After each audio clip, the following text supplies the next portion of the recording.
Jadi sekarang tinggal menunggu waktu saja teman-teman, Martin Paes berseragam Timnas Indonesia.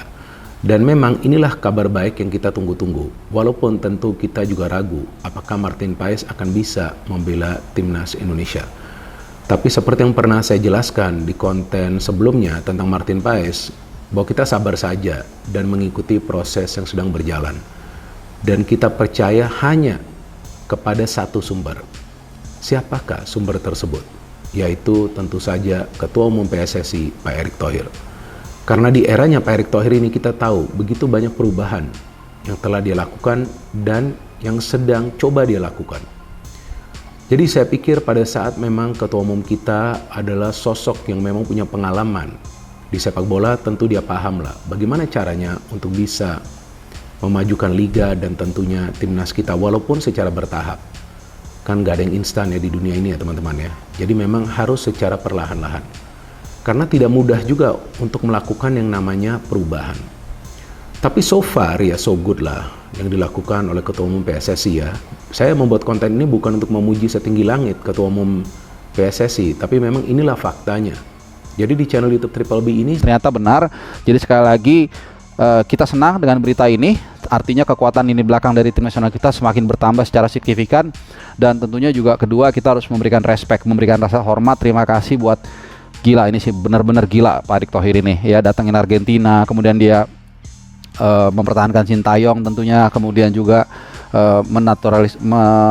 menaturalisasi beberapa pemain grade A yang tentunya ini membutuhkan jaringan dan integritas ya. Kalau orang mereka datang ya sorry ya, kalau bukan siapa-siapa orang nggak akan percaya, tapi sosok Erick Thohir memang luar biasa sebagai magnet. Dan terakhir dia menunjukkan sentuhan midasnya ya, dengan ya walaupun nggak akan diungkapkan ya dia melobi FIFA, tapi ternyata berhasil. Dan gue pernah memberikan sebuah contoh kasus sebenarnya ya, Nedim Batsremi yang mirip banget, tapi mereka gagal di sidang FIFA sampai harus tarung di sidang CAS, dan itu membutuhkan biaya yang lebih banyak, waktu yang lebih lama, lebih letih, pikiran dan tenaga, walaupun akhirnya berhasil. Tapi ini di FIFA langsung berhasil, jadi luar biasa.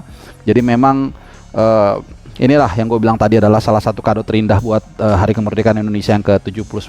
Nah tentunya yang gue bilang tadi, kehadiran atau eligible-nya Martin Paes untuk membela timnas Indonesia itu bukan hanya sekedar ada sosok tinggi besar di bawah misar gawang nanti yang akan mengawal tim nasional kita menghadapi Arab, Australia dan seterusnya, tapi juga secara moral ya. Secara moral pasti para pemain juga lebih percaya diri, lebih senang, lebih optimis, dan bukan tidak mungkin nih teman-teman ya, karena ini adalah grade A juga nih yang masuk ke tim nasional kita. Bukan tidak mungkin nanti oleh Romney juga kita lihat lagi ngecun ya, akan mulai berpikir ulang ya, kenapa gua nggak ngambil kesempatan untuk menjadi WNI dan membela tim nasional Indonesia. Karena kita lihat bagaimana para pemain dunia ya, paling nggak pemain papan atas lah mau bergabung ke Indonesia, dan kita lihat juga magnet dari Pak Erick Thohir yang mesti gue ucapin berkali-kali ini sangat luar biasa.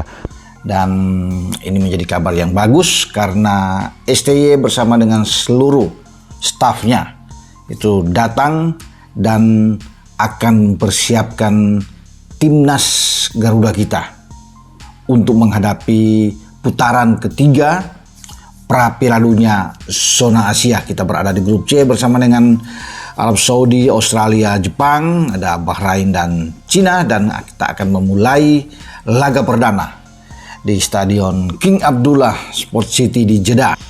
Dan ini tentunya harus disiapkan secara baik. Ketua Umum PSSI Pak Erick Thohir juga mengatakan harus benar-benar kita siap betul dengan tim ini, karena kita melakoni laga-laga yang terbilang berat, sulit di grup C ini. Semua lawan bagus ya, bukan saja ada Jepang, ada Australia dan Arab Saudi, tapi Bahrain dan Cina juga tim yang sangat baik. Makanya setiap laga ini harus kita fokus dan bermain sebaik mungkin. Ini menjadi tugas bagi STY. Makanya STY perlu untuk mengambil Yeon Kim Hoon ya. Yeon Kim Hoon ini baru saja berhenti sebagai pelatih di Suwon Samsung Blue Wings, dan dia sempat menjadi pelatih terbaik kalau nggak salah ya pada bulan April yang lalu. Namun dia memilih untuk mengikuti ajakan dari STY. Ya, ini menjadi tantangan dia untuk melatih pertama ya di luar Korea, dan dia memilih Indonesia. Tentunya dia merasa ini tantangan tersendiri untuk membuktikan bahwa dia mampu. Artinya apa yang saya pikirkan dulu di awal waktu kita rekrut pertama pemain luar, your job awal-awal ya. itu kan banyak sekali Pro dan kontra. Jealousy lah, segala macam. Saya waktu itu berpandangan beda. Saya bilang mereka datang kemari karena mereka profesional. Iya. Pasti dia akan bawa hawa positif. Iya. Mengajarkan. Betul. Paling tidak saya lihat pada saat itu pertama kali Jordi join. Iya. Ada pertandingan setelah dia main di Jakarta, dia terbang ke satu negara. Di pesawat dia buka laptop, lihat pertandingan yang kemarin. Oke. Saya bilang itu sisi positif yang jarang dilakukan oleh pemain kita selama ini. Ya. Tapi dalam dunia profesional di luar seperti itu kehidupannya. Ya. Orang itu selalu melihat hasil pertandingan atau pertandingan ke depan, itu kan hal-hal positif. Nah, hari ini kan tadi sengaja saya coba ngobrol sama Coach di awal, saya kepingin kulik bagaimana benar seperti saya pikir dulu. Hawa positif itu dibawa. Maka dan itu sekarang, terjadi sekarang ya? Ya, dan sekarang anak-anak kan jadi berubah pola pikirnya. Ya, mereka juga nonton. Dan gue sempat bertanya juga, kalau lu bikin kesalahan Marcelino, apakah lu ada analisis nonton match-nya lagi? Dan itu wajib dari Sintayong. Jadi Sintayong mewajibkan setelah pertandingan semua pemain nonton lagi, lihat kesalahan mereka apa, mereka catat, mereka diskusikan. This is good. That's good. That's very good. Kan memang itu yang harus dijalani oleh seorang profesional. Artinya kan, STY merasa dia tidak cukup mampu, dia butuh bantuan, akhirnya datangkan Yom Ki-hoon. Sekarang tentang sosok Yom Ki-hoonnya, betul dia profil mantan pemain tim nasional, dia juga jadi pelatih. Tapi dari sisi catatan rekor pertandingannya gitu loh, dia sendiri juga irit gol bagi timnas Korea Selatan gitu loh. Sebelum lebih lanjut, jangan lupa tekan tombol jempolnya, sebagai tanda bahwa kalian cinta Timnas Indonesia.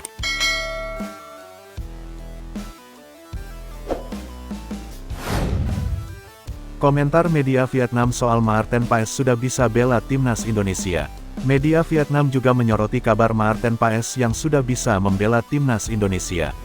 Kabar baik bagi Timnas Indonesia tersiar pada Minggu, tanggal 18 Agustus tahun 2024, Maarten Paes resmi bisa membela Timnas Indonesia usai menangi kasus di Pengadilan Arbitrase Olahraga CAS. Maarten Paes sebelumnya belum eligible membela Timnas Indonesia karena tercatat sudah membela Timnas U21 Belanda pada usia 22 tahun.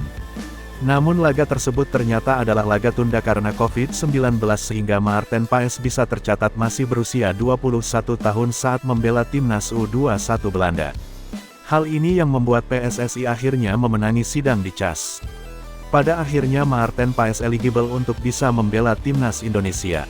Kami percaya bahwa Maarten Paes akan membawa dampak positif bagi tim dan membantu Timnas Indonesia meraih prestasi lebih baik, kata Erick Thohir dilansir bolasport.com dari laman resmi PSSI.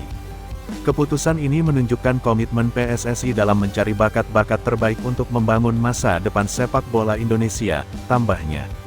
Paling dekat, Maarten Paes sudah bisa dipanggil dan bermain saat Timnas Indonesia berlaga di kualifikasi Piala Dunia 2026 putaran ketiga, September tahun 2024 mendatang. Timnas Indonesia akan melawan Arab Saudi dan Australia. Pemberitaan Maarten Paes sudah bisa membela Timnas Indonesia itu juga sampai ke Vietnam. Sejumlah media Vietnam turut memberitakan kabar ini. The Tao Van Hoa mengabarkan resminya Maarten Paes menjadi kabar baik untuk Timnas Indonesia yang berlaga di kualifikasi Piala Dunia 2026 putaran ketiga. FIFA mengabulkan permintaan izin untuk kiper Belanda. Maarten Paes bermain untuk Timnas Indonesia di kualifikasi Piala Dunia 2026 putaran ketiga, tulis The Tao Van Hoa. Kiper setinggi 191 cm sudah bisa bermain untuk Timnas Indonesia, September mendatang, tambahnya. Sementara itu, tim The Tao menyinggung Maarten Paes yang melengkapi skuad Timnas Indonesia yang penuh dengan naturalisasi. Memang selama ini belum ada kiper naturalisasi yang didatangkan Timnas Indonesia, sementara sudah ada pemain naturalisasi di setiap pemain outfield. Dia Paes melengkapi puzzle yang hilang dalam All-Star Squad naturalisasi Timnas Indonesia, tulis tim The Tao. Yang akan berkompetisi untuk memperebutkan tiket Piala Dunia 2026 nanti, tambahnya. Maarten Paes sendiri sudah tidak sabar ingin segera membela timnas Indonesia. Saya merasa senang berbincang dengan kalian, ucap Paes dalam Instagram timnas Indonesia. Saya rasa ingin datang ke sana secepatnya, bermain secepatnya untuk tim nasional. Dan saya sangat bersyukur memiliki kesempatan ini dan bermain untuk Garuda. Saya tidak sabar untuk bertemu dengan kalian langsung. Kita ciptakan kenangan indah bersama. Manyala abangku, imbuhnya. Berita selanjutnya, Maarten Paes bisa bela timnas Indonesia, pengamat puji kinerja PSSI Erick Thohir. Pengamat sepak bola Akmal Marhali menyampaikan apresiasi mendalam terhadap upaya dan dedikasi Ketua Umum PSSI, Erick Thohir dalam memajukan sepak bola tanah air. Pujian itu dia ucapkan setelah PSSI sukses memastikan pemain keturunan Maarten Paes bisa membela timnas Indonesia. Kerja keras Erick Thohir, walaupun dalam diam, tanpa gembar-gembor, telah membuahkan hasil yang sangat menggembirakan, ungkap Akmal Marhali dalam keterangannya. Bisa kita lihat bagaimana masyarakat sangat mendesak agar Maarten Paes segera bergabung dengan timnas, dan hari ini, tuntutan tersebut telah dibuktikan oleh Erick. Kehadiran Maarten Paes menyempurnakan puzzle timnas untuk mengarungi babak ketiga kualifikasi Piala Dunia 2026. Ini langkah progresif yang dilakukan Ketua Umum PSSI untuk membangun timnas yang tangguh dalam visi besarnya transformasi sepak bola Indonesia menuju era prestasi, lanjutnya. Maarten Paes, yang telah menarik perhatian banyak pencinta sepak bola, diakui sebagai salah satu kiper berbakat yang dapat membawa harapan baru bagi timnas Indonesia. Keputusan untuk menaturalisasi Maarten dinilai sebagai hasil dari strategi Erick untuk memperkuat komposisi tim dengan talenta dari diaspora. Akmal menilai bahwa langkah Erick dalam memperkuat timnas dengan talenta seperti Maarten adalah bagian dari visi jangka panjang untuk menciptakan sepak bola Indonesia yang lebih kompetitif di tingkat internasional. Penting untuk terus menggali potensi anak-anak muda di luar negeri dan memberi ruang bagi mereka untuk berkontribusi bagi bangsa, jelasnya.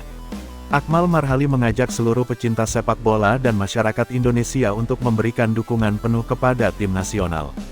Selain itu juga semua langkah yang diambil PSSI untuk perkuat tim nasional. Mari kita bersatu untuk mendukung perjalanan timnas kita dan semoga keberhasilan ini menjadi awal dari banyak prestasi yang akan datang, tutupnya. Welcome home Maarten Paes. Akhirnya setelah berbulan-bulan, lebih tepatnya 3 bulan 3 minggu, ya kita menunggu kepastian Maarten Paes, maju mundur, ada yang beritanya macam-macam. Akhirnya Maarten Paes bisa juga membela jersey berlogo Garuda di dada. Ya, seperti kalian semua, gue yakin sebagian besar sudah mendengar berita yang paling ditunggu-tunggu, kado yang terindah buat Hari Kemerdekaan Indonesia yang ke-79. Maarten Paes akhirnya disahkan dalam tanda kutip oleh FIFA, ya artinya dibolehkan oleh FIFA untuk membela atau pindah federasi menjadi PSSI dari KNVB, yang artinya Maarten Paes akan atau boleh membela timnas Indonesia, dan kita harap prosesnya akan cepat, dan gua rasa sekarang masih ada waktu sekitar 2,5 minggu. Jadi kalau nggak ada aral melintang, Maarten Paes nanti akan bisa membela Indonesia di kualifikasi Piala Dunia round ketiga nanti tanggal 5 September di Jeddah menghadapi Arab Saudi. Dan gue sempat ngangkat ini tapi agak-agak ragu ya, karena juga nggak mau menimbulkan gaduh. Tapi biarlah ya, yang empunya pekerjaan, yang empunya keringat, yang empunya networking, yaitu siapa lagi kalau bukan Ketua PSSI kita ya, Pak Erick Thohir, yang luar biasa ya. Kita harus memberikan, gue harus memberikan salam hormat kepada beliau.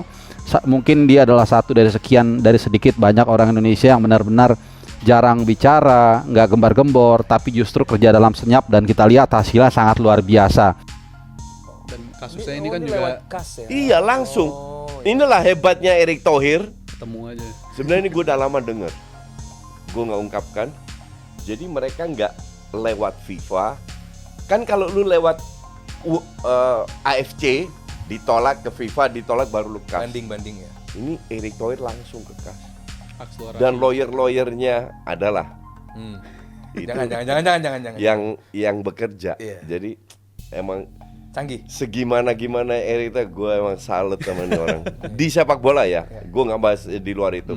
Di PSSI Erick Thohir ini gila hebat. Jadi update sekarang sedang menunggu di CAS. Ya, ini, dan udah ada Court of deadline. Arbitrase ini. Udah ada Iya. deadline. Jadi emang belum. Dan kenapa ini makan waktu lama? Mungkin ini kasusnya beda dari kasus-kasus cas pada umumnya karena kasus yang Karena kali ini neneknya. garis keturunan itu kan yang dipermasalahkan. Jadi menurut gue ya mereka butuh waktu sangat layak untuk mempertimbangkan. Bukan garis keturunan. Itunya yang katanya ya. Bukannya karena Kediri dia itu pernah kan? bukan Kak, karena dia pernah memperkuat timnas Belanda U21. Oh itu pun kan karena telat, ya kan turnamennya harusnya karena COVID jadi. Iya. Mundur. Whatever alasannya lah. Nah, setahu gue bukan garis keturunan. Oh, jadi karena pernah senior. Iya, Pernah pernah main di timnas Belanda yang senior. Terakhir, Kalau bicara di CAS itu tidak ada jadwal sidangnya Martin Paes, tidak ada. Ini yang membuat saya itu agak bagaimana ya? Karena sidang di CAS itu baru akan mulai itu tanggal 28. Kalau dilihat dari jadwal, schedule mereka, ada persidangan soal termasuk dengan klub Argentina nih, Huracan. Itu tanggal 28 Agustus yang akan datang. Padahal tanggal 15 ada sidang, Pak. Atau mungkin sidangnya ini di FIFA, ya. Tidak dibawa ke CAS dulu. Nanti kalau gagal di FIFA baru masuk PSSI akan bertarung di CAS. Jadi ini di internal FIFA untuk bisa melihat ini sehingga tidak perlu harus ke CAS, diselesaikan aja di FIFA. Ketika FIFA mensidangkan ini, kemudian tanggal 18 ada pengumuman. Kalau FIFA tidak mempermasalahkan, saya pikir aman. Karena masalahnya ada di FIFA kan. Ya. Kalau FIFA sudah bilang oke, ya tidak perlu lagi. Berarti ini ada gol. Golnya ini Martin Paes bermain buat tim nasional kita. Dan kita tahu bahwa inilah adalah pertandingan yang sangat penting bagi timnas kita karena ini merupakan pertandingan pertama kandang dari timnas kita. Dan kita tahu timnas kita berada di grup yang maha berat. Bukan lagi sangat berat, tapi yang maha berat. Walaupun berat itu kan bukan berarti mustahil. Ya tentu timnas kita punya peluang untuk minimal lolos ke round 4. Dan banyak yang menanyakan kepada saya pada saat saya bertemu orang-orang di luar, apakah itu di gym di mana biasa saya latihan atau juga di kantor atau juga di tempat lainnya. Bung, gimana nih peluang dari timnas Indonesia untuk lolos ke Piala Dunia? Nah, saya selalu menjawab bahwa jangan dulu berpikir untuk lolos ke Piala Dunia karena itu kan masih sekedar mimpi ya. Tapi pikirkan dulu bagaimana caranya timnas kita itu bisa lolos ke round 4 dulu. Nah, kalau saya menghitung persentase dari timnas kita untuk saat ini, timnas kita tuh punya peluang 30% untuk lolos ke round 4. Nah, nanti kalau sudah lolos ke round 4, kita lihat lagi lawan-lawannya tuh siapa saja. Baru nanti kita bisa memperhitungkan persentase. Kenapa saya katakan 30%? Ya karena kita juga harus realistis. Ini lawan-lawan yang akan kita hadapin juga adalah lawan-lawan yang sangat amat kuat. Apalagi first match itu nanti lawan Arab Saudi ya. Gue sampai terakhir waktu ke Belanda kan habis berin gue liburan ketemu teman-teman lama. Sampai ada temen gue bilang, "Tin, lu itu dibayar PSSI." Gue kaget bilang gitu. Kenapa dibayar? Ya karena lu nggak pernah kritik PSSI. Lah, gue bilang, semua orang tahu Justin itu kalau kritik, puji-puji. Sekarang apa yang harus gue kritik? When it comes to PSSI dengan timnas, beda dengan PSSI dengan liga. Ada kritikan gue soal 8 pemain dan lain-lain. Tapi soal PSSI dengan timnas, gak ada yang perlu gue kritik. Jalannya sudah benar, pengurus PSSI benar, tim pelatih benar, pemainnya benar. Memang kualitas kita segitunya. Jadi apa yang harus gue kritik gitu? Ya benar maksudnya. Ya kita nggak mungkin membuat sesuatu mencari kesalahan orang. Iya, betul. It's just not itu fair. yang that why I respect you. Karena kalau bagus harus dibilang. Sesimpel itu. Sebelum lebih lanjut, jangan lupa tekan tombol jempolnya sebagai tanda bahwa kalian cinta timnas Indonesia.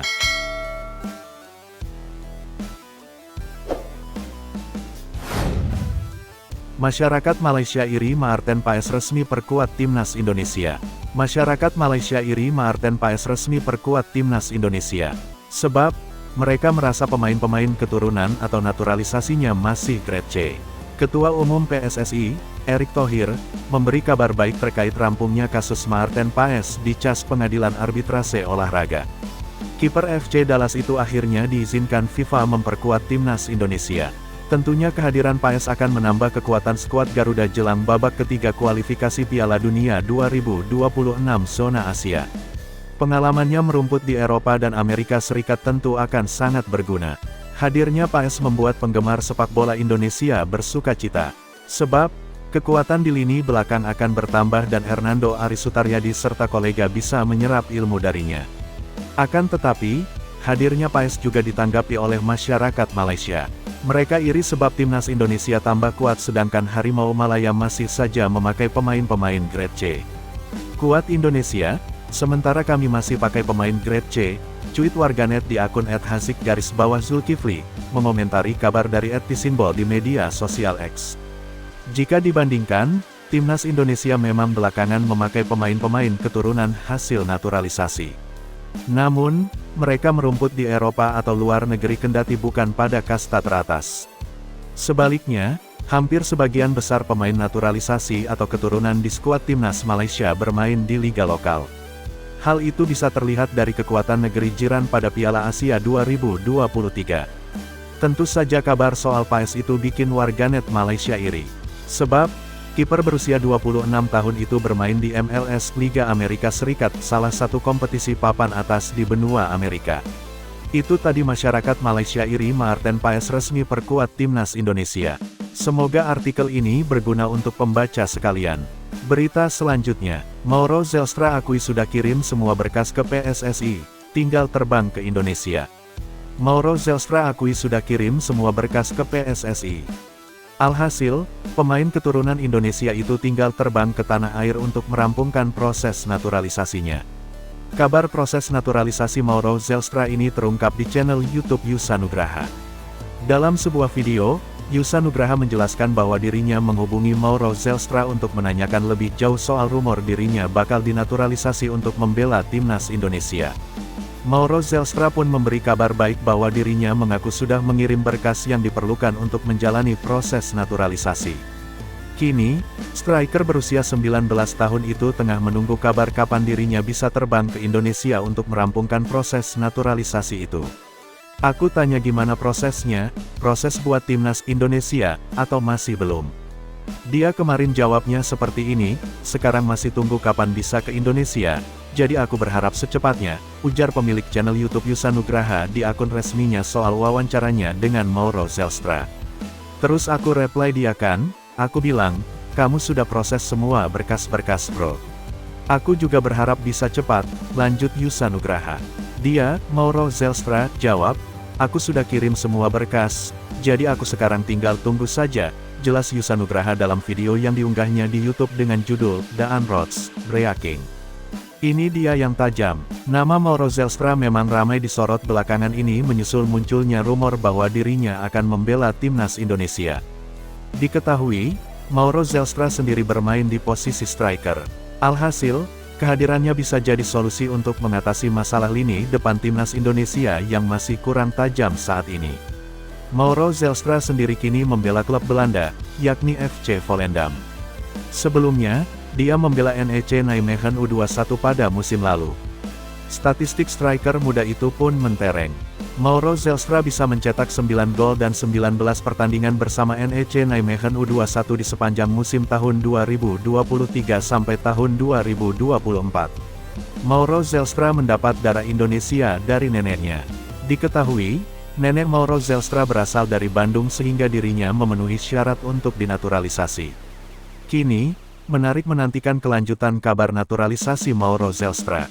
Akankah dia bisa segera resmi dinaturalisasi untuk membela skuad Garuda? Berita selanjutnya, Sintayong bahagia, 3 pemain timnas Indonesia bikin geger Eropa dan Indonesia semalam. Pelatih timnas Indonesia, Sintayong, hatinya sedang berbunga-bunga saat ini. Sebab, 3 pemainnya di timnas Indonesia berhasil bikin geger Eropa dan Indonesia semalam. Sebanyak 3 pemain timnas Indonesia yang dimaksud adalah Nathan Chuaon, Rafael Struijk dan Elkan Bagot. Rafael Struijk mencatatkan sesuatu yang belum pernah dicetak sebelumnya, yakni 2 minggu beruntun menjadi starter bersama sang klub, ADO Den Haag.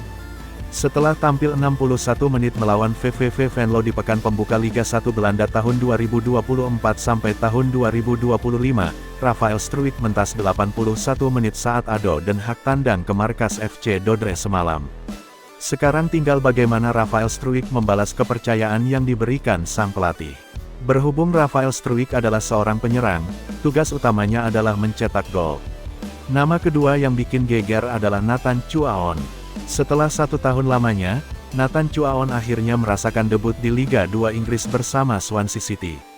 Pesepak bola 22 tahun itu main di menit 88 menggantikan Josh Tymon saat Swansea City menang 3-0 atas Preston North End.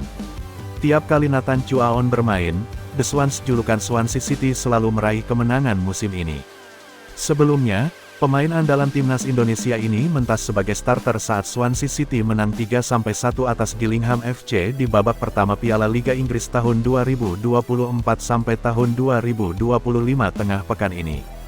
Terakhir ada Elkan Bagot. Untuk pertama kalinya musim ini, Elkan Bagot mentas sebagai starter bersama sang klub anyar, Blackpool FC, di ajang Liga 3 Inggris tahun 2024 sampai tahun 2025. Bermain dalam pola 3-4-3, Elkan Bagot bertugas sebagai bek sentral. Sayangnya, keberadaan bek bertinggi badan 196 cm ini gagal memberikan hasil positif bagi Blackpool FC. Sang klub dihajar tim tamu yang kini memuncaki klasemen sementara Liga 3 Inggris tahun 2024 sampai tahun 2025, Stockport County, dengan skor 0-3. Meski begitu, Elkan Bagot pantang melemah. Masih ada laga-laga ke depan untuk menunjukkan dirinya layak diandalkan Blackpool FC. Jika tampil oke di 6 bulan pertama membela Blackpool FC, Elkan Bagot berpotensi dibawa pulang sang klub, Ipswich Town, yang eksis di Premier League. Semalam, Ipswich Town memulai Premier League tahun 2024 sampai tahun 2025 dengan tumbang 0-2 dari tim kuat Liverpool.